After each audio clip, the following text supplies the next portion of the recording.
How high intensity gait training can help you. Hi, my name is Doug. I've been a physical therapist for 30 years and I specialize in helping people with balance problems learn to walk again.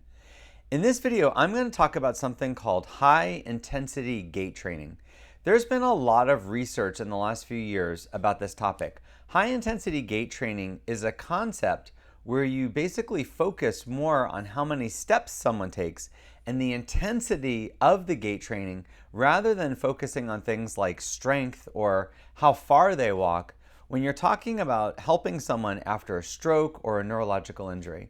Now, this is something that's definitely been around for a while, and some of the first articles I saw about it were in 2015 and 2017. But more recently, there's been a lot more attention paid to this, and the article that really changed things was one set of researchers looked at kind of what's typical for physical therapy. So when you have an injury like a stroke and you go to physical therapy, you would think it's the same anywhere and that we're all delivering the same type of care. The truth is there's a pretty wide variety and approaches to stroke care. What the researchers found was that on average, when you go to physical therapy, that they would have you take about 200 to 400 steps in a typical physical therapy session.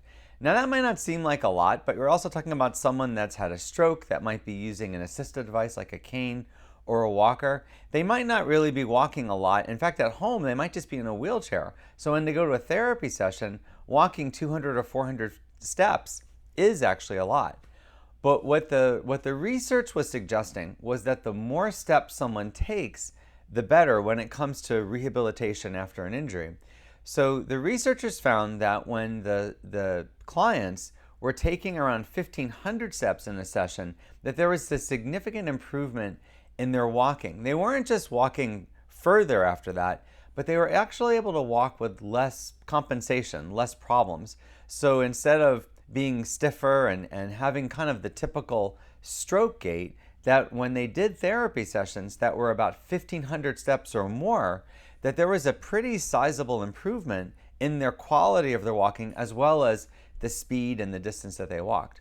So what the researchers wanted to really find out was whether or not you had to really look at the heart rate in the patient to see if that was a way of getting the gait training and the walking training to be of high enough intensity that it would make a difference in the stroke.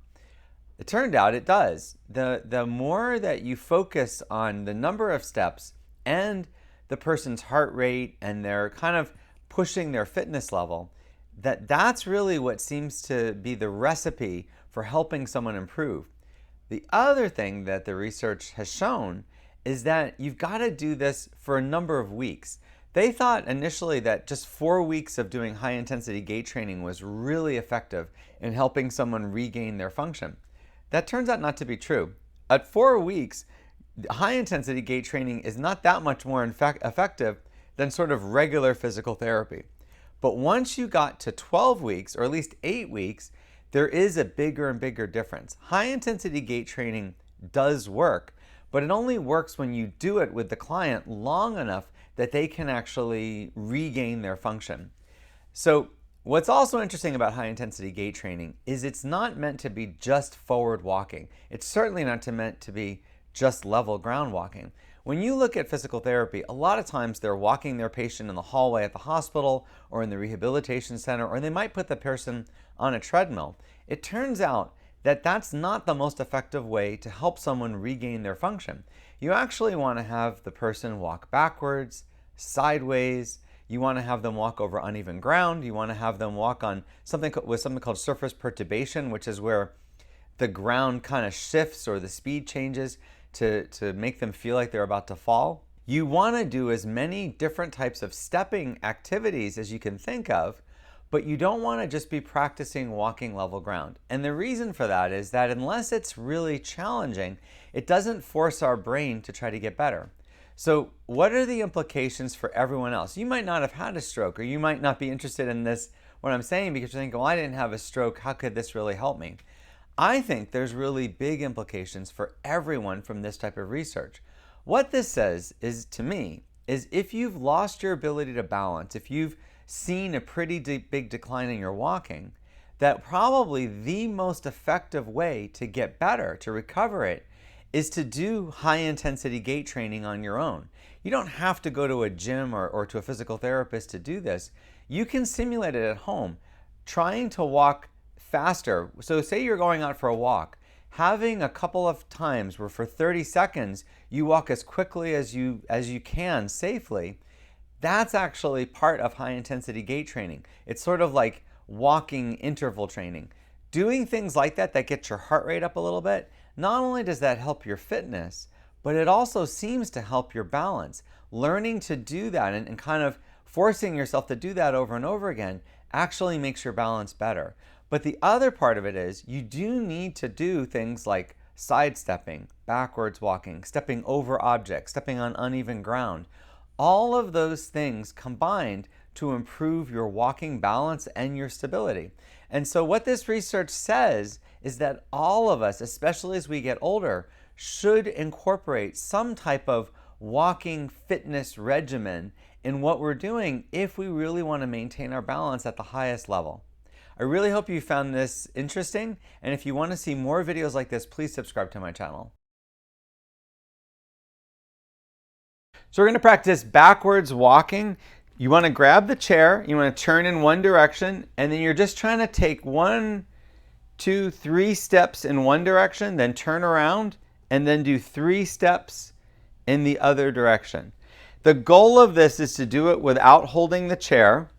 We're going to be doing this for 2 minutes, so at any point if you're tired, you can sit down on the other chair. You want to lift your feet up and really put your foot back behind you. Don't shuffle back. That's the tendency for a lot of people, is when they do this, they're afraid, so they shuffle backwards.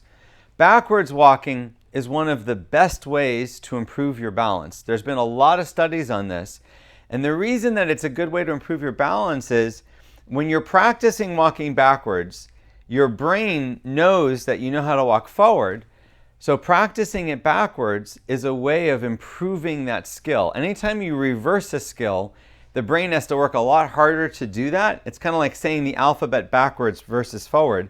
And they find that it actually makes the skill of walking forward better. It improves that skill. But also, because you can't see behind you, it's just a little bit more challenging. So anything that challenges your balance just makes it significantly better.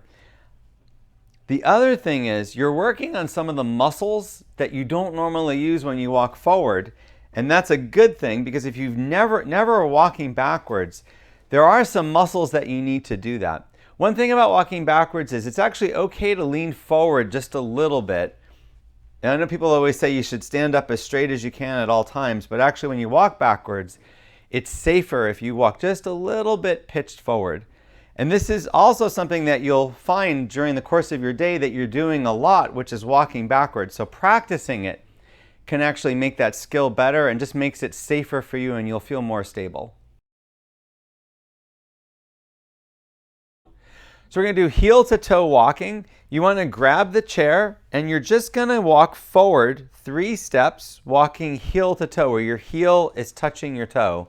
Then turn around towards the chair and you're going to go 3 steps backward, and then turn and come in the other direction 3 steps.